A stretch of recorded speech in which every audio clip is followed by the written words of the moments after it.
Look at you, McMahon. You've painted yourself into a corner, into a tiny little box.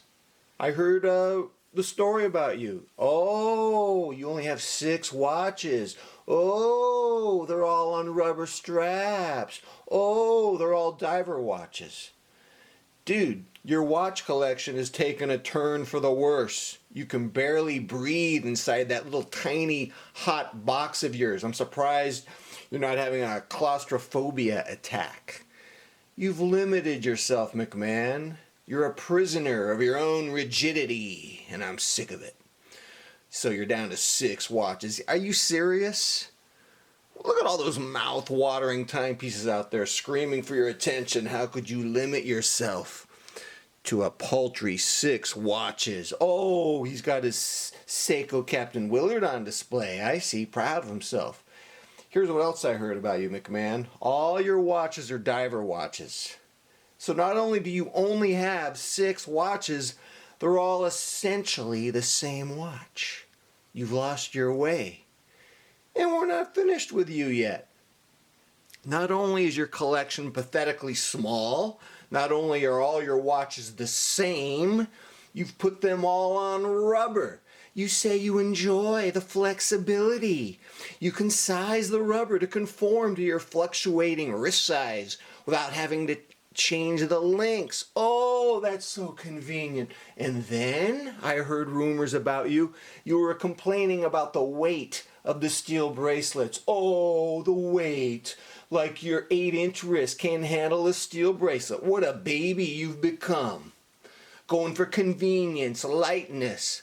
I'm hereby expelling you from the International Watch Association. Go to your garage, do your kettlebell workouts.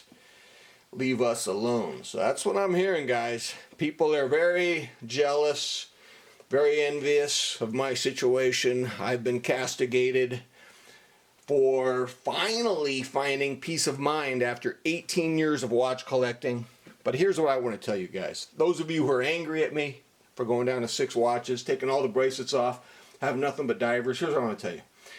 I am the Jaime Lannister of watch collecting. Jaime Lannister is a warrior, a swordsman from Game of Thrones. He only has one hand.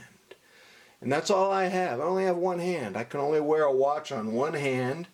And like Jaime Lannister, I have slayed the watch bracelet dragon and the having too many watches dragon in my collection, and I've done it with one blow.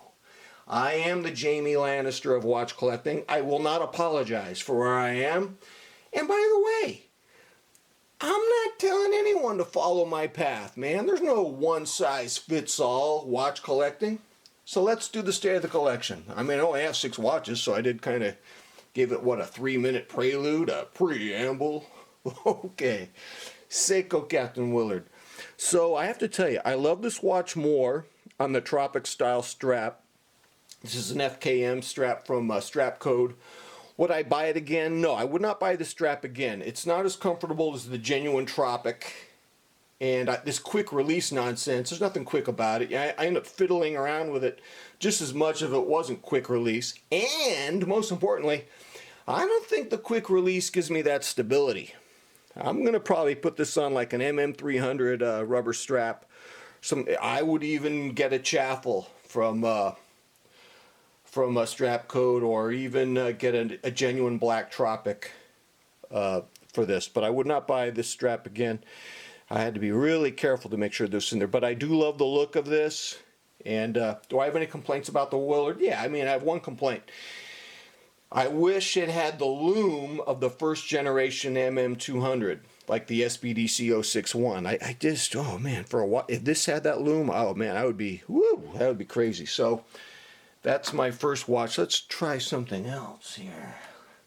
This watch is insane. Okay, this watch changed my life.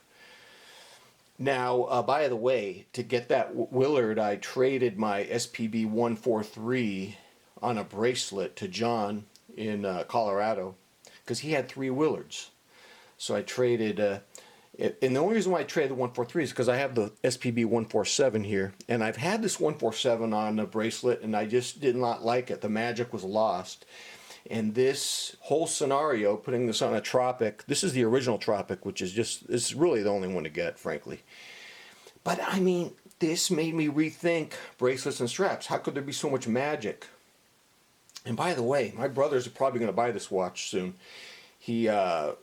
We visited him during the holidays, and he said, okay, this is my everyday watch, dude. He wanted me to give it to him. I go, dude, this gets a lot of wrist time. You got to get out of here. This watch had a huge influence on me. It opened the door to smaller watches and opened the door to straps. And I love everything about this. Man, if you're looking for an everyday watch for $800, this is it right here. This is it. Timeless. This watch changed my life. All right, let's try something else here. Oh, worry, worry, worry. The Jaime Lannister. Was this your Jaime Lannister watch? All right, the Seiko Tuna. Now, I bought a Darth Vader tuna strap for this. Took it off the bracelet. It gets more wrist time. It's just lighter. Sorry. I like the convenience of it. Of the lighter rubber strap. Now, what am I going to do? Am I going to complain about this watch? You got to be seriously. I mean, come on. The lume, the tuna can distinction. I have no complaints about the tuna. There's no way I'm going to complain about that. What else you got? Oh, look at this. Look what we have here. My favorite monster of all time is the 3rd generation monster. Will I keep it on the orange Tropic? Maybe not. I can change this pretty easily. I do all my strap changes. Do I have any complaints about? Well, the only one complaint. I wish it was sapphire, not this Hardlex thing, but it's fine. Love this watch. Love the lume. Classic. Has a lot of pop on the orange. A lot of you find the orange obnoxious. Well, I am obnoxious, so what do you want me to do? I love this watch. Wear it all day. Oh, I want to tell you something. When you get straps for Seiko, you want to spend about another $10. Go on eBay. I was talking about this with Mark from the Average Brothers channel. You want to get a 1.1, not a 0.9, 1.1 length for your you know, what do you call those things? What's wrong with you, McMahon? the bar, little spring bar thing. You want to get a 1.1 because and then finally we have this. We've got the 055. I hear Maria coming in to clean the house. I got to get out of here.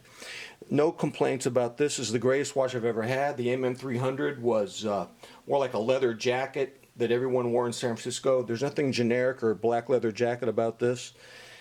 This watch is kind of like a domineering watch. I said, look, dude, if I can't wear a bracelet, none of your watches can wear a bracelet.